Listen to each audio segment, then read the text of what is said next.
Chapter 6 Old Granny Fox is Caught Napping. The wisest folks will make mistakes, but if they are truly wise, they will profit from them. Old Granny Fox.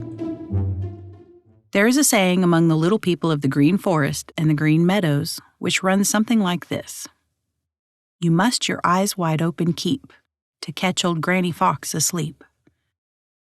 Of course, this means that old Granny Fox is so smart, so clever, so keenly on the watch at all times, that he must be very smart indeed who fools her or gets ahead of her.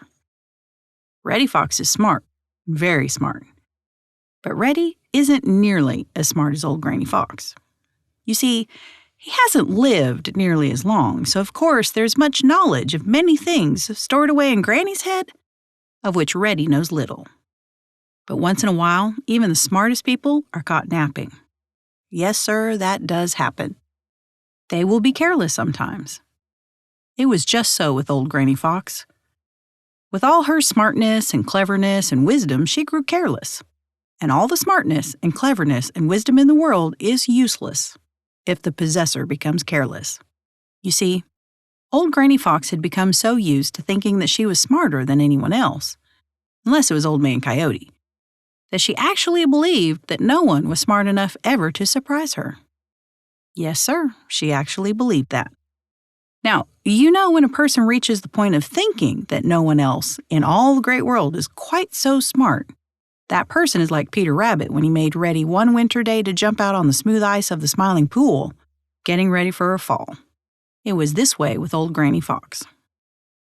Because she had lived near Farmer Brown's so long and had been hunted so often by Farmer Brown's boy and by Bowser the Hound, she had got the idea in her head that no matter what she did, they would not be able to catch her. So at last she grew careless. Yes, sir, she grew careless. And that is something no fox or anybody else can afford to do. Now on the edge of the green forest was a warm, sunny knoll, which, as you know, is a sort of little hill. It overlooked the green meadows and was quite the most pleasant and comfortable place for a sun nap that ever was. At least, that is what old Granny Fox thought. She took sun naps there very often. It was her favorite resting place. When Bowser the Hound had found her trail and had chased her until she was tired of running and had had quite all the exercise she needed or wanted, she would play one of her clever tricks by which to make Bowser lose her trail. Then she would hurry straight to that knoll to rest and grin at her own smartness. It happened that she did this one day when there was fresh snow on the ground. Of course, every time she put a foot down, she left a print in the snow. And where she curled up in the sun, she left the print of her body. They were very plain to see, were these prints, and Farmer Brown's boy saw them. He had been tramping through the green forest late in the afternoon and just by chance happened across Granny's footprints. Just for fun, he followed them, and so came to the sunny knoll. Granny had left some time before, but of course, she couldn't take the print of her body with her. That remained in the snow, and Farmer Brown's boy saw it and knew instantly what it meant. He grinned, and could Granny Fox have seen that grin, she would have been uncomfortable. You see, he knew that he had found the place where Granny was in the habit of taking a sun nap.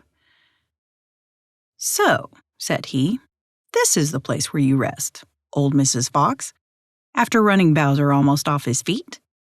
I think we will give you a surprise one of these days. Yes, indeed.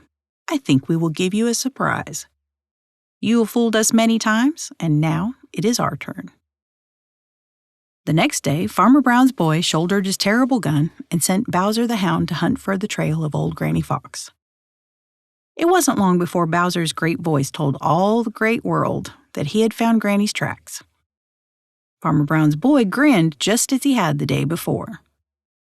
Then with his terrible gun, he went over to the green forest and hid under some pine boughs right on the edge of that sunny knoll. He waited patiently a long, long time. He heard Bowser's great voice growing more and more excited as he followed old Granny Fox. By and by, Bowser stopped baying and began to yelp impatiently. Farmer Brown's boy knew exactly what that meant. It meant that Granny had played one of her smart tricks, and Bowser had lost her trail. A few minutes later, out of the green forest came old Granny Fox, and she was grinning, For once more she had fooled Bowser the Hound and now could take a nap in peace. Still grinning, she turned around 2 or 3 times to make herself comfortable, and then with a sigh of contentment, curled up for a sun nap, and in a few minutes was asleep. And just a little way off behind the pine boughs sat Farmer Brown's boy holding his terrible gun and grinning. At last, he had caught Old Granny Fox napping.